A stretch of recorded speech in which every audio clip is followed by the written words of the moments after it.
Pwede pa bang itabi yung natirang testosterone sa ampule? So yung ampule guys, yun yung gamit ko, yung laman noon, 1 ml.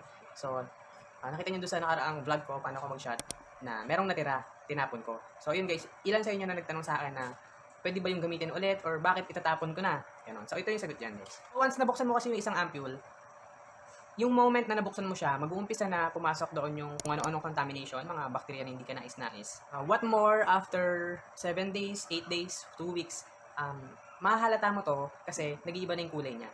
Lalo na guys, kung halimbawa nilagay mo siya sa syringe o kung saan man na sa tingin mo malinis pero hindi mo alam, contaminated pa rin siya, hindi advisable na gamitin mo ulit yon o ina-advise talaga na itapon mo na yon. Or better, may kasama ka, may kasabay ka mag-inject. So, possibly, mag-share kayo sa isang ampule. Depende kung anong dosage yung dalawa, kung kasya ba yung 1 ml.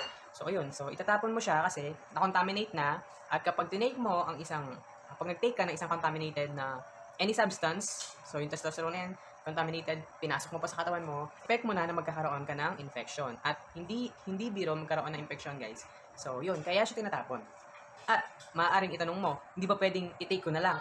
Kasi, sayang. Huwag mong gagawin kasi maaaring isipin mo pag marami akong tinitake, mas mabilis gumana yung testosterone o mas mabilis ang epekto ng effects. Mali yun. Kasi kahit na damihan mo pa, 5 ml, 10 ml, araw-araw, dalawa lang yung mangyayari sa'yo, overdose. Or worst, imbis na maging masculine yung katawan mo, maging mas feminine. Kasi nagkakaroon ng aromatization. So, aromatization, kino-convert ng katawan mo yung sobrang testosterone pabalik sa estrogen. Defense mechanism ng katawan natin na i-convert yung testosterone papuntang estrogen. So, yun guys, mapapansin mo siguro to sa mga lalaki, cis male na may dede. So, I hope na gets nyo yun guys.